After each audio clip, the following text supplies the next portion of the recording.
Disassembly of a Datex Ohmeda Cardiocap 5. Yeah, I pulled some buttons off in a previous video, but you'll see these just pop right in, pop out. No screws needed for any of that. So, first thing we do, flip this bad boy over.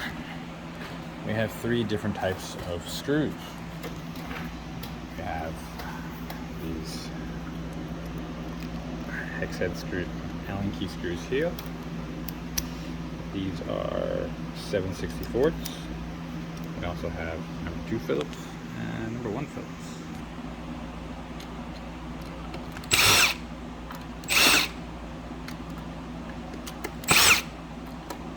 Four here, 6 here. They're tiny, try not to lose any.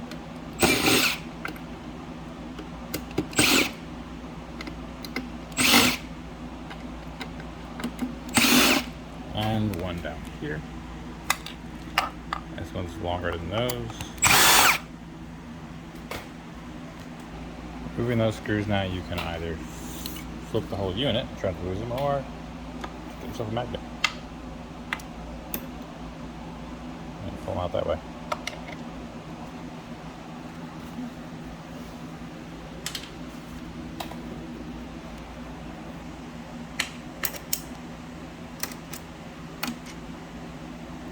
Easy peasy.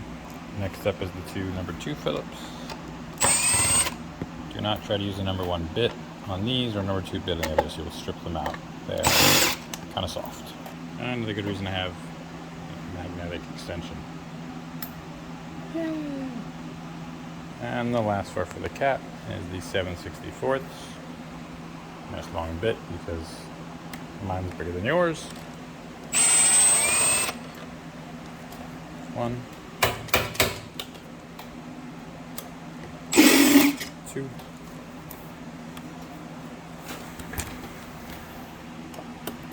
3,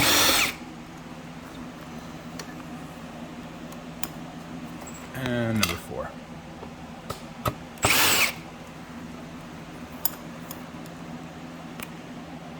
And your cover comes right off. Next up, some number 1 Phillips again. 1, 2, these 2. So those 4 screws, these 2 connectors, this connector, this bad boy right here, and then 1, well, depending on how many functions you have, 1, 2, might be another one over here, 3, these hoses. Most of this kind of pops off when you're pulling it off anyway. And you'll find hoses over here. This one's going to be a little difficult to show. So, let's say this guy right here. I'll show you the knives.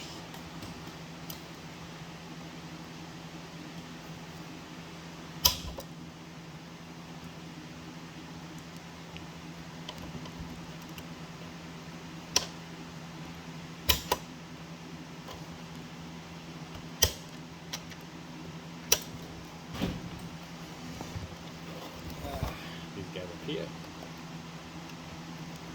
2.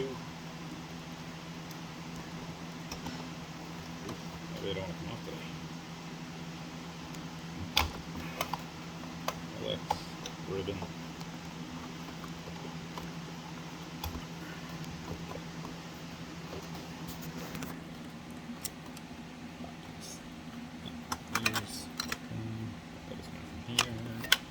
Da-da-da.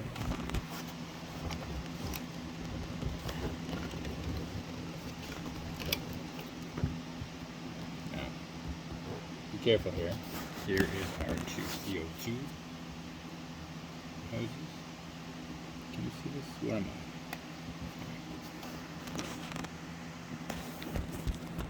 Just go sideways for a minute. So you can use needle nose or just gently guide the sleeve off.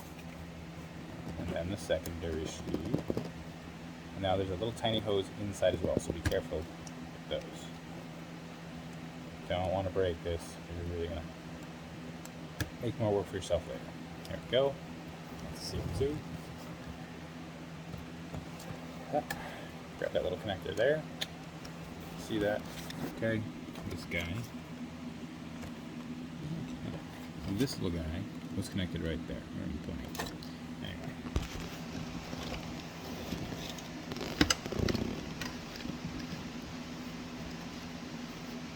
Try this. See better? Okay. Now, most of these connections just pop off on their own as you're pulling it, but some you gotta reach in. Anyway, the last thing should be these two hoses. Personally, I like needle nose.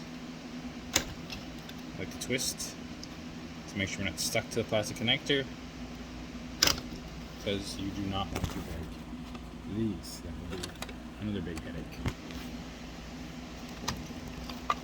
And now it should just pull it off. There we go. Here we go.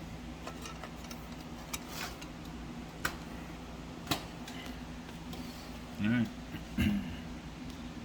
Now, one reason I'm pulling this off is because I need a loaner with these capabilities that works. This parts unit didn't work, but I need this panel and that panel. I need the goods. So, let's remove that front panel cover. Show you here. Let's remove this guy. We're down here. I pulled these 5 screws off. This is also number 1 Phillips. So, in case you didn't know, units that have a CO2 module, put it here. If they don't have CO2, NIBP will usually be here. This just lifts out, nice and easy. We'll need that because we need some components. Now the front panel just drops off. Bada bing. There we go.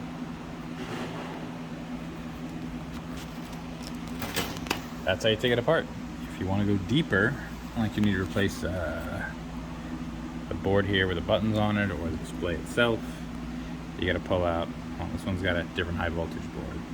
I guess there's some different revisions. Anyway, 1, 2, and then this one, and this one, and that one. So 2 for the high voltage, 3 for this board, and then there are 4, 1, 2, 3, and 4 for the next level board. And then you can access your display, which is 4 more screws. They're underneath here. Or the button board is over here and over here. And as long as I got it open, may as well check. Little timekeeper battery here. It's just 4 pins. Yes, this is not the tool to be using, blah blah blah. I can just use a small flat blade to pry it off. Anyway. So, here we are. And 2 of those pins, I believe it was these 2, are the battery voltage. Good old DC. Looking for about 3 volts.